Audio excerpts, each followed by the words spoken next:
नमस्कार, अपना उत्तराखंड देख रहे हैं मेरे साथ। मैं हूं शंकर दत्त पंत। बुलेटिन की शुरुआत एक बड़ी और अहम खबर के साथ करते हैं। नई टिहरी राजकीय नर्सिंग कॉलेज में कोरोना का कहर बरपा है। सुरसिंगधार छात्रावास में 95 छात्र छात्राएं पॉजिटिव मिली हैं। फिलहाल सभी संक्रमित छात्रावास में क्वारंटीन किया गया है। तो संक्रमित छात्रों की निगरानी के लिए बाकायदा एक टीम का गठन भी किया गया है। तो एक बड़ी खबर है, कोरोना का कहर देखिए आप किस तरह से फैलता जा रहा है हर जगह। नई टिहरी में भी राजकीय नर्सिंग कॉलेज में ये कोरोना का कहर, जहां पर छात्रावास में 95 छात्र छात्राएं कोरोना पॉजिटिव मिली हैं। फिलहाल सभी संक्रमित छात्र छात्राओं को क्वारंटीन किया गया है। तो 95 संक्रमित मिलने से वहां पर लोग डरे हुए हैं, हड़कंप मच गया। जैसी ये खबर सामने आई, किस तरह से ये संक्रमण लगातार फैलता जा रहा है। और ये सुरसिंगधार छात्रावास में बताया जा रहा है, जहां पर 95 छात्र छात्राएं पॉजिटिव मिली हैं। फिलहाल उनको क्वारंटीन कर दिया गया है, जैसी ये खबर सामने आई। लेकिन संक्रमित जितने भी हैं छात्र छात्राएं, उनकी निगरानी हो, इसीलिए एक टीम गठित की गई है, क्योंकि कोई लापरवाही इसमें ना हो। तो नर्सिंग कॉलेज में ये कोरोना का कहर, नई टिहरी से खबर है। सुरसिंगधार छात्रावास है, जहां पर 95 छात्र छात्राएं कोरोना पॉजिटिव मिली हैं। तो फिलहाल जो संक्रमित छात्र छात्राएं हैं उनको क्वारंटीन किया गया है और बाकायदा उनकी निगरानी के लिए एक टीम का भी गठन किया गया है, क्योंकि 95 की संख्या बहुत ज़्यादा होती है और इसीलिए किसी भी तरीके की कोई लापरवाही ना हो, क्वारंटीन सबको कर दिया गया है। और बाकी जितने भी लोग वहां पर हैं, सभी लोग अपना टेस्ट भी करा रहे हैं, क्योंकि संक्रमण पूरी तरह से वहां पर फैल चुका है और 95 छात्र छात्राएं संक्रमित पाई गई हैं। आगे बढ़ते हैं। मुख्यमंत्री तीरथ सिंह रावत ने सचिवालय में आयोजित बैठक में प्रदेश में कोविड की स्थिति की समीक्षा करते हुए निर्देश दिए हैं। उन्होंने कहा है कि कालाबाजारी की शिकायतों पर दोषी लोगों पर सख्त कार्रवाई हो, इसमें किसी तरह की ढिलाई बर्दाश्त नहीं की जाएगी। मुख्यमंत्री ने यह भी कहा कि बैठकों में जो निर्णय एक बार ले लिया जाता है, उसका अनुपालन सुनिश्चित किया जाना चाहिए। मई से राज्यव्यापी टीकाकरण अभियान संचालित किया जाना है और उसकी पुख्ता तैयारियां भी कर ली जाएं। कोविड प्रोटोकॉल का ध्यान रखते हुए कैंप अप्रोच का टीकाकरण भी, इसकी व्यवस्था की जाए, किस तरह से टीकाकरण की व्यवस्था हो। और औद्योगिक संस्थानों, खासकर कॉलेज हैं, ग्राम स्तर पर किस तरह से इसकी व्यवस्था करनी है, इसके लिए भी निर्देशित किया गया है। नगर निकायों की तरह ही पंचायतों में भी सैनिटाइजेशन कराया जाए, ये भी निर्देश मुख्यमंत्री ने दिए हैं। साथ ही मुख्यमंत्री ने यह भी कहा कि प्रदेश के बॉर्डर पर बाहर से आने वालों की सख्त चेकिंग हो, बिना आरटीपीसीआर नेगेटिव रिपोर्ट के लोग नहीं आ सकते हैं। इसके अलावा उन्होंने कोविड केयर सेंटर्स की पूरी जानकारी ली कि कहां पर कितने कोविड केयर सेंटर्स बनाए गए हैं। तो उत्तराखंड की बात की जाए, सरकार भी पूरी तरह से गंभीर है और समय समय पर मुख्यमंत्री तीरथ सिंह रावत अधिकारियों के साथ बैठकें कर तमाम जो अपडेट्स हैं, जानकारियां, निर्देश किस तरह से कोरोना से बचाव करना है और ख़ासतौर पर सैनिटाइजेशन से लेकर टीकाकरण जो अभियान है उसको आगे बढ़ाना है, इसको लेकर जानकारी भी मुख्यमंत्री ने दी है। तो कालाबाजारी जिस तरह से हो रही है तमाम उपकरणों की, उस पर किस तरह से रोक लगाई जाए, ये भी एक बड़ा कदम उठाने के निर्देश मुख्यमंत्री ने दिए हैं कि जो जो लोग कालाबाजारी कर रहे हैं उनके खिलाफ एक्शन लिया जाए। और भारत तिब्बत सीमा से लगे सोमनाथ 2 में सीमा सड़क संगठन के कैंप के पास ग्लेशियर टूटकर सड़क पर आ गिरा, जहां सड़क निर्माण कार्य में लगे बीआरओ के 8 मजदूरों की ग्लेशियर की चपेट में आने से मौत की पुष्टि हुई है, जबकि 6 मजदूर घायल हुए हैं। 384 मजदूर सुरक्षित बताए जा रहे हैं। प्रदेश के मुख्यमंत्री तीरथ सिंह रावत ने हेलीकॉप्टर से आपदा क्षेत्र का हवाई सर्वेक्षण कर प्रभावित क्षेत्र का जायजा लिया। इसके बाद जोशीमठ में जिला प्रशासन, पुलिस, आर्मी, आईटीबीपी के उच्च अधिकारियों के साथ घटना की गहनता से समीक्षा करते हुए रेस्क्यू कार्यों को जल्द से जल्द पूरा करने के निर्देश दिए गए हैं। उन्होंने ये भी कहा कि रेस्क्यू के लिए जो भी संसाधनों की आवश्यकता होगी वो उपलब्ध कराए जाएंगे। इसी दौरान उच्च शिक्षा सहकारिता मंत्री डॉक्टर धन सिंह रावत, बद्रीनाथ विधायक महेंद्र प्रसाद भट्ट भी मौजूद थे। बीआरओ से भी लगातार घटनास्थल की जानकारी ली जा रही है। इसके अलावा घटनास्थल पर रेस्क्यू के साथ साथ सड़क से बर्फ हटाने का काम भी तेजी से चल रहा है।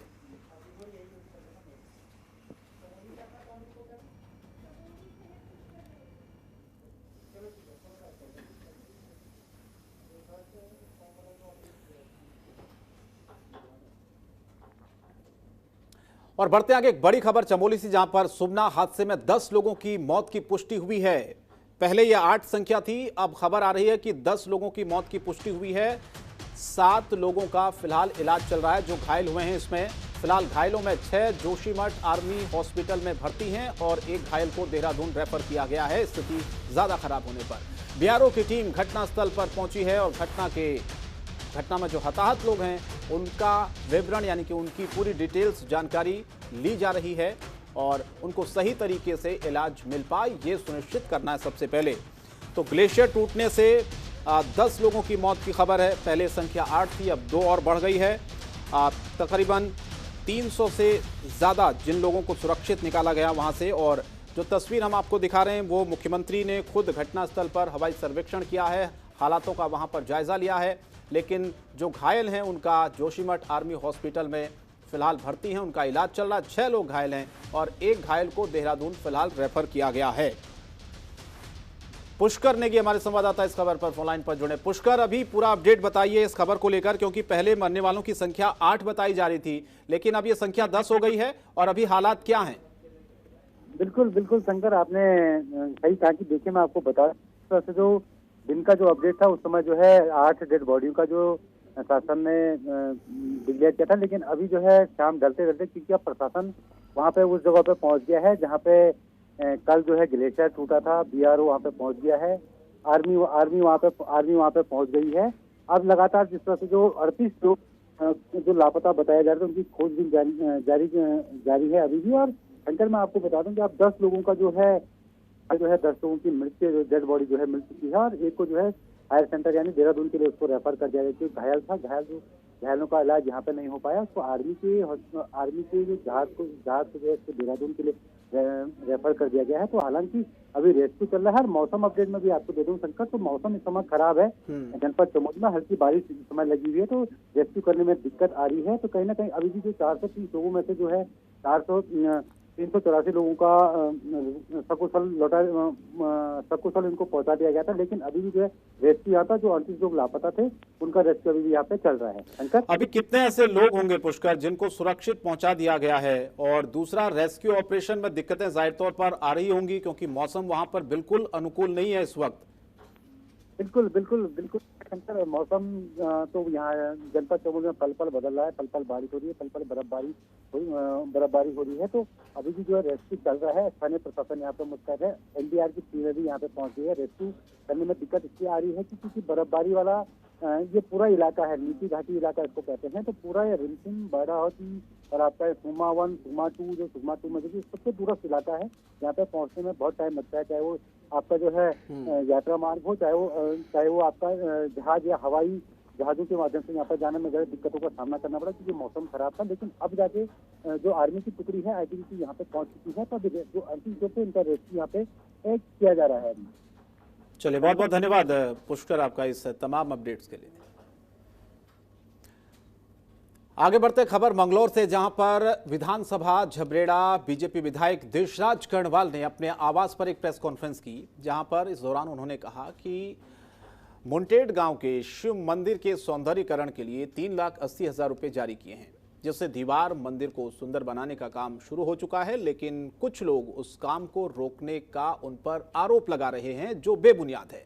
उन्होंने ये भी बताया कि सभी कार्य विधायक निधि से चल रहे हैं। बीजेपी विधायक देशराज कर्णवाल ने आरोप लगाया कि उनकी पार्टी के कुछ लोग उनकी विधानसभा में अनावश्यक हस्तक्षेप कर पार्टी से चुनाव लड़ना चाहते हैं, जिसका साथ कुछ विपक्षी लोग भी देना चाहते हैं जो उनकी छवि को खराब करने की फिराक में है।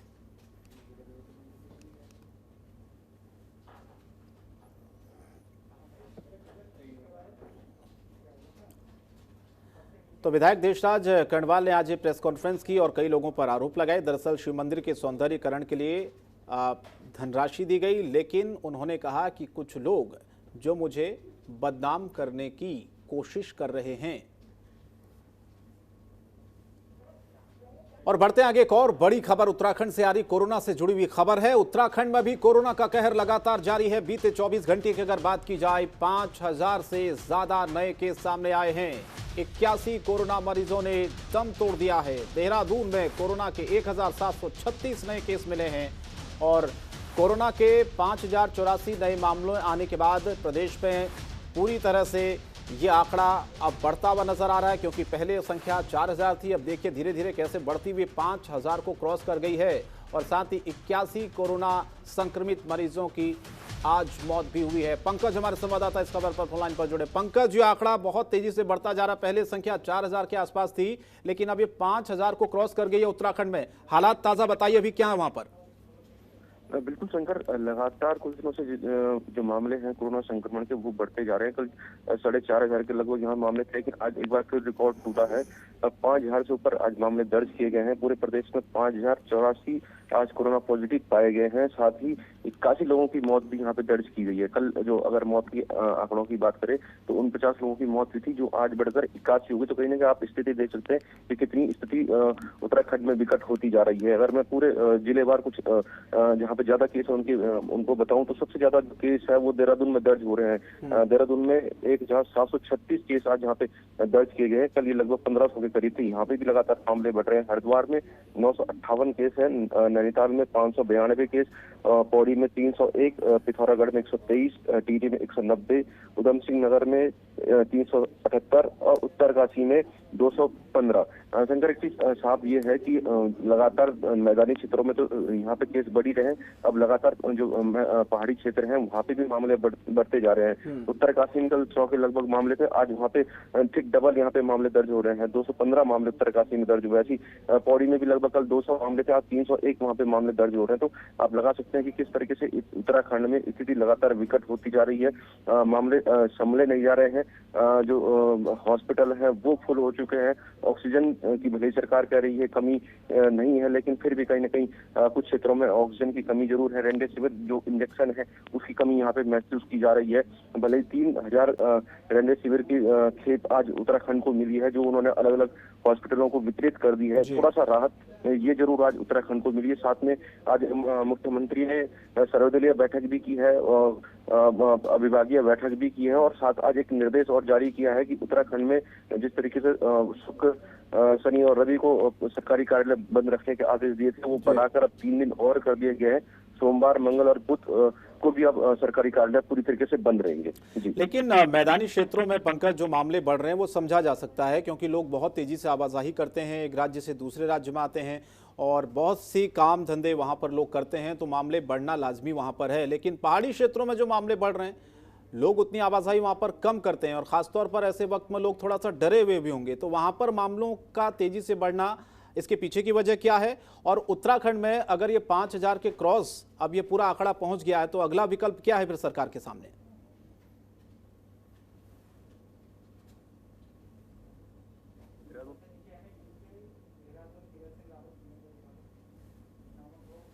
चलिए पंकज, बहुत बहुत धन्यवाद आपका इस तमाम जानकारी के लिए।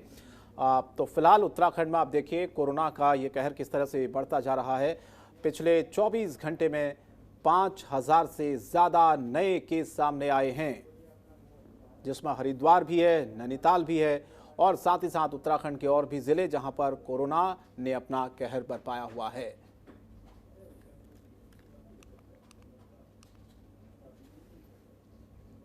बढ़ते आगे, मुख्यमंत्री तीरथ सिंह रावत ने प्रदेश में कोरोना संक्रमण की प्रभावी रोकथाम के लिए सभी दलों से सहयोग की अपील की है। शनिवार को सचिवालय में वर्चुअली माध्यम से आयोजित एक सर्वदलीय बैठक में अलग अलग राजनीतिक दलों के प्रतिनिधियों की तरफ से सुझाव दिए गए। सुझाव मिलने के बाद प्रभावी कार्रवाई का आश्वासन देते हुए मुख्यमंत्री ने यह भी कहा है कि वो वैश्विक महामारी पर विजय पाने में भविष्य में भी समय समय पर सभी दलों के प्रतिनिधियों से विचार विमर्श कर उनका सहयोग लेते रहेंगे। आपको बता दें कि सर्वदलीय बैठक में जिन्होंने अपने सुझाव रखे उसमें कांग्रेस के प्रदेश अध्यक्ष प्रीतम सिंह, नेता प्रतिपक्ष डॉक्टर इंदिरा हृदय, पूर्व मुख्यमंत्री हरीश रावत, प्रीतम सिंह पंवार, दिवाकर भट्ट, बीजेपी अध्यक्ष मदन कौशिक और महामंत्री कुलदीप कुमार शामिल रहे। खबरों के निष्पक्ष विश्लेषण के लिए सब्सक्राइब करें जनतंत्र TV and press the bell icon. Never miss any update.